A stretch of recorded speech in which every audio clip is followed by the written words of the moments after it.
Well, alright, since the last video, we've had time to give it a little bath, and it looks a lot better. It was pretty filthy from sitting here for so long. And now it's a little cleaner, looks prettier. And we got to drive it some, and in the melee of putting all the stuff back together, I had completely forgotten about the transaxle mount being encased in urethane and what it was supposed to feel like and stuff. And it, I don't know, I don't even notice it. So yeah, it doesn't vibrate any more than it used to. So that's a good solution right there. Getting that two-part urethane stuff, and what I used was 60 durometer, so it's fairly soft. So I guess that's why I don't notice it. The transaxle works great. I mean, it made a huge difference. I mean, before, with the old transaxle, with the old gearing, was, you know, basically you'd get it up in the 5th gear, even if you're only going like 40 miles an hour.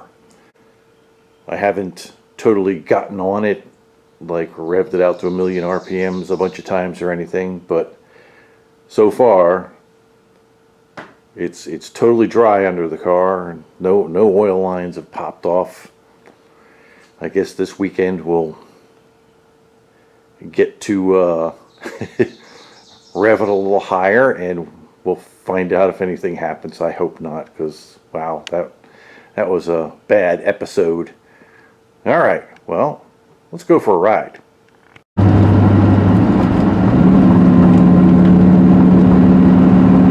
There we go. We're going 50 miles an hour in 4th gear. That's well, I guess I was a little wrong. 2,300 RPMs. Still, a lot lower than it was. It means 4th gear is actually a viable gear to drive around in.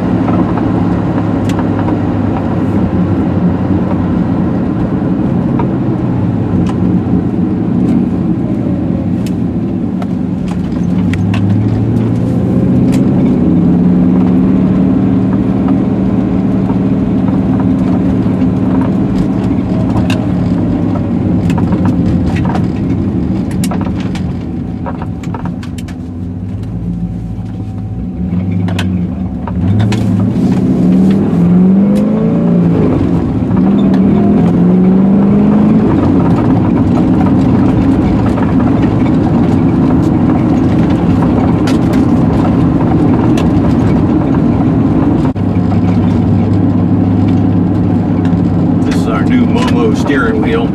Fortunately, in these cars they use this wire thing to get the connections to the airbag and the horn, so there is no way to get a horn wire up to the horn button. So I'm going to try to use this cruise control thing for the horn. Figured that'll be better than having some ugly horn button on there. I talked to my inspection mechanic, and he said, yeah, that's legal, so that's what we're going to do.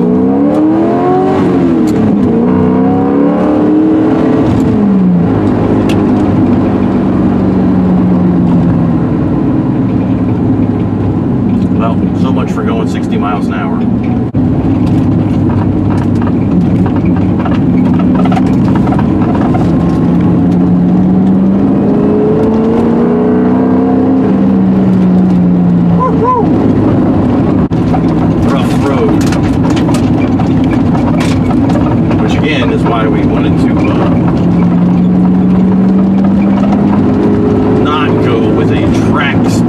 Suspension setup.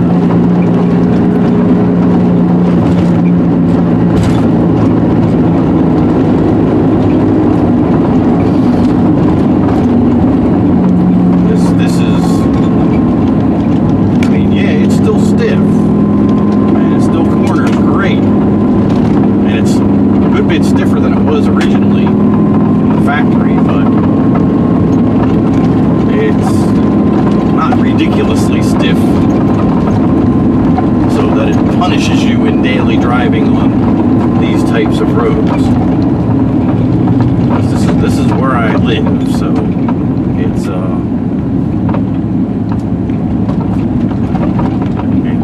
where I'm going to be driving.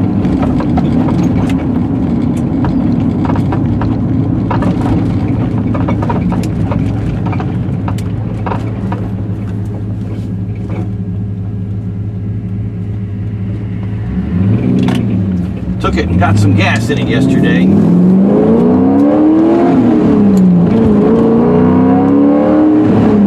The gas that was in it is a year and a half old, so I'm kind of thankful it didn't give us any problems. You get to use it.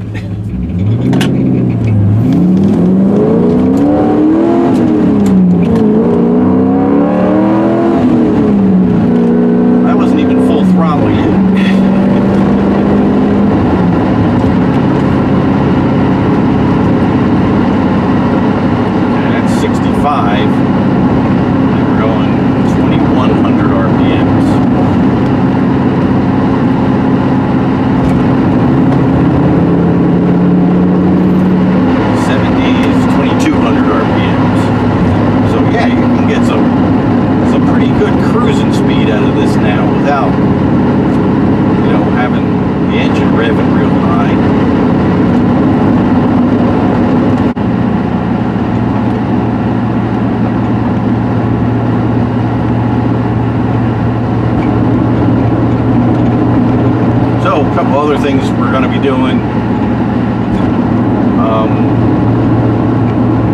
other than the horn, will be I think I finally figured out that the clutch bite point is just a little too low. So, and then I realized you could lengthen that rod because it's adjustable, and you know, you could get it to raise the bite point up some. So we're gonna do that, and one of the YouTube viewers recommended getting a master cylinder for the brakes from Chase Bays. They make a 6-to-1 ratio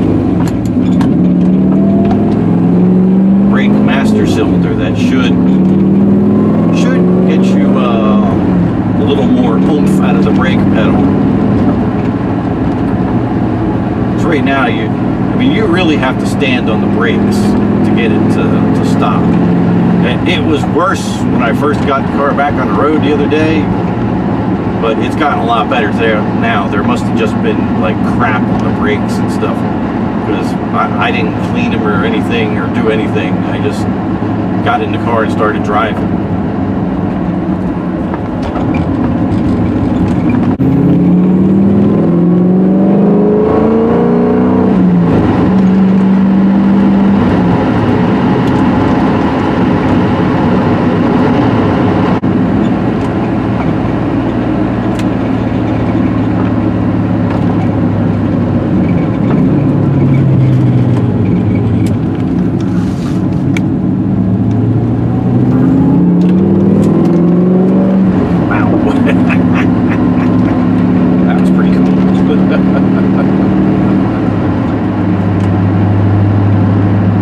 That's where these cars come alive in the turns. I mean, yeah, they're great with the original engine, but when you plan it in a turn and you can give it the throttle and you feel it, I mean, you get the lateral G's along with the acceleration G's at the same time. So it's pretty neat. I'm loving it.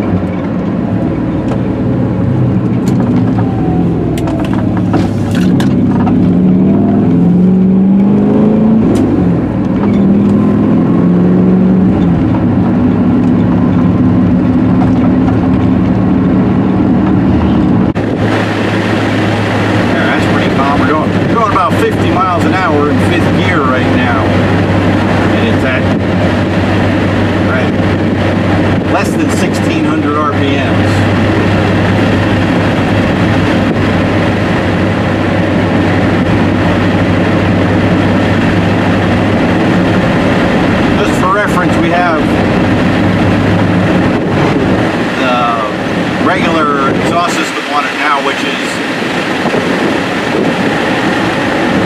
a 3-inch resonator in the middle of the car, and then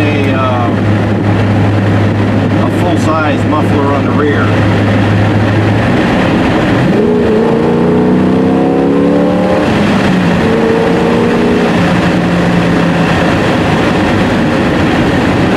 That's what it sounds like.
Alright, so here we are, we're back again.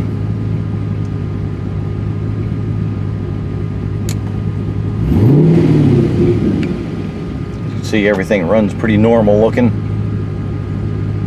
Temperature's a little high, but the fan just kicked on. Let's have a look and see if anything's leaking out.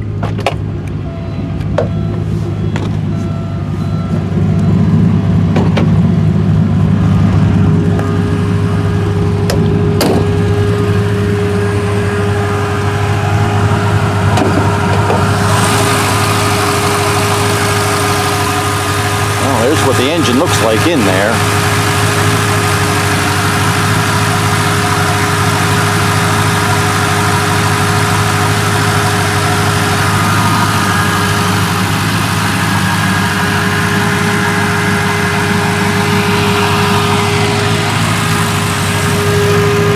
Look at the oil filter.